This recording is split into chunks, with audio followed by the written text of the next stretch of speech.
कर्म से भाग्य भी बदल जाते हैं। जब भगवान श्री कृष्ण ने सुदामा जी को तीनों लोकों का स्वामी बना दिया तो सुदामा जी की संपत्ति देखकर यमराज से रहा न गया।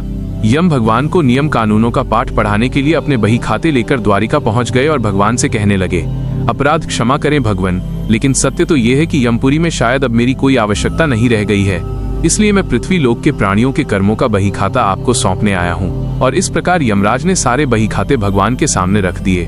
भगवान मुस्कुराए और बोले, यमराज जी, आखिर ऐसी क्या बात है जो आप इतने चिंतित लग रहे हैं? यमराज कहने लगे, प्रभु, आपके क्षमा कर देने से अनेक पापी तो यमपुरी आते ही नहीं हैं, वे सीधे ही आपके धाम को चले जाते हैं। और फिर आपने अभी अभी सुदामा जी को तीनों लोग दान दे दिए हैं, तो अब हम कहाँ जाएं? यमराज भगवान से कहने लगे, प्रभु, सुदामा जी के प्रारब्ध में तो जीवन भर दरिद्रता ही लिखी हुई थी, लेकिन आपने उन्हें तीनों लोगों की संपत्ति देकर विधि के बनाए हुए विधान को ही बदलकर रख दिया है। अब कर्मों की प्रधानता तो लगभग समाप्त ही हो गई है। भगवान बोले, यम, तुमने कैसे जाना कि सुदामा के भाग्य में आजीवन दरिद्रता का योग है?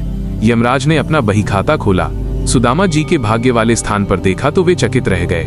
जहाँ पहले श्री क्षय संपत्ति का क्षय लिखा हुआ था, वहाँ स्वयं भगवान श्री कृष्ण ने उन्हीं अक्षरों को उलटकर यक्षश्री लिख दिया था, अर्थात कुबेर की संपत्ति।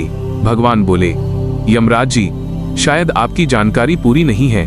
क्या आप जानते हैं कि सुदामा ने मुझे अपना सर्वस्व अर्पण कर दिया था, तो मैंने तो सुदामा को केवल उसी उपकार का प्रतिफल दिया है। यमराज बोले, भगवान, ऐसी कौन सी संपत्ति सुदामा ने आपको अर्पण कर दी? उसके पास तो कुछ भी नहीं था। भगवान बोले, सुदामा ने अपनी कुल पूंजी के रूप में बड़े ही प्रेम से मुझे चावल अर्पण किए थे, जिन्हें मैंने और देवी लक्ष्मी ने बड़े प्रेम से खाया था। और जो मुझे प्रेम से कुछ खिलाता है, उसे संपूर्ण विश्व को भोजन कराने जितना पुण्य प्राप्त होता है, बस उसी का प्रतिफल मैंने सुदामा को दिया है। ऐसे दयालु हैं हमारे प्रभु श्री कृष्ण भगवान, जिन्होंने न केवल सुदामा जी पर कृपा की, बल्कि द्रौपदी की बटलोई से बचे हुए साग के पत्ते को भी बड़े चाव से खाकर दुर्वासा ऋषि और उनके शिष्यों सहित संपूर्ण विश्व को तृप्त कर दिया था और पांडवों को श्राप से बचाया था।